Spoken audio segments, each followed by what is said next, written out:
അർദ്ധരാത്രി എത്തിയാൽ ആരും അതുവഴി പോകാറില്ല.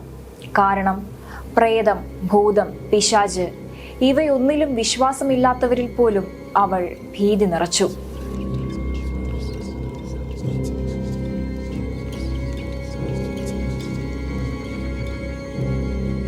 ആയിരത്തി 1953 ജനുവരി 27 അന്ന് രാത്രി നടന്ന കൊടും ക്രൂരതയുടെ അവശേഷിപ്പായി ഇന്നും അവളുടെ ആത്മാവ് അവിടെയുണ്ട്. ആദ്യം കാണുന്നവർക്ക്, പ്രത്യേകിച്ച് സഞ്ചാരികൾക്ക്, അവൾ സ്വൈരവിഹാരം നടത്തുന്ന ഇടം കൗതുകമുള്ളതാണ്. പക്ഷേ ഒരിക്കൽ അവളുടെ കഥയറിഞ്ഞു കഴിഞ്ഞാൽ പിന്നീട് ആ കൗതുകം ഭയത്തിന് വഴിമാറും.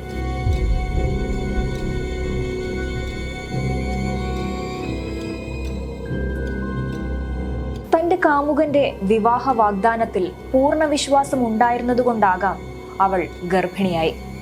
എന്നാൽ അതറിഞ്ഞതും അയാൾ ആ പ്രണയബന്ധത്തിൽ നിന്നും ഒഴിഞ്ഞു മാറി. പക്ഷേ തന്നെ വിവാഹം കഴിക്കണമെന്ന് കണിശമായി അവൾ പറഞ്ഞതോടെ അവളെ നിർദാക്ഷിണ്യം ഈ ലോകത്ത് നിന്ന് പറഞ്ഞയച്ചു.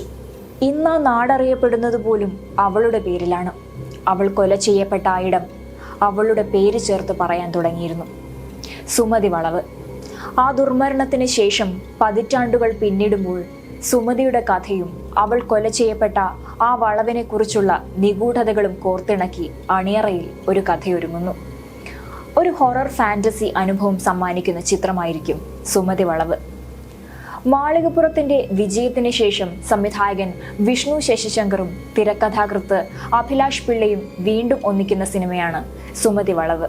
വാട്ടർമാൻ ഫിലിംസിന്റെ ബാനറിൽ മുരളി കുന്നംപുറത്ത് നിർമ്മിക്കുന്ന സിനിമയുടെ ടൈറ്റിൽ റിലീസ് കഴിഞ്ഞ ദിവസം കൊച്ചിയിൽ നടന്ന പ്രൗഢഗംഭീരമായ ചടങ്ങിൽ നടന്നു. ഓഗസ്റ്റിൽ ചിത്രീകരണം ആരംഭിക്കുന്ന ചിത്രത്തിൽ അർജുൻ അശോകൻ, ശ്യാം, മാളവിക മനോജ് എന്നിവർ കേന്ദ്ര കഥാപാത്രങ്ങളെ അവതരിപ്പിക്കുന്നു. ഈ ചലച്ചിത്രത്തിന്റെ പേര് സൂചിപ്പിക്കുന്നത് പോലെ സുമതി വളവിൽ പതിയിരിക്കുന്ന നിഗൂഢതകൾ ഇനി പ്രേക്ഷകരെ ത്രസിപ്പിക്കുന്ന ദൃശ്യവിസ്മയമായി അഭ്രപാളികളിൽ കാണാം.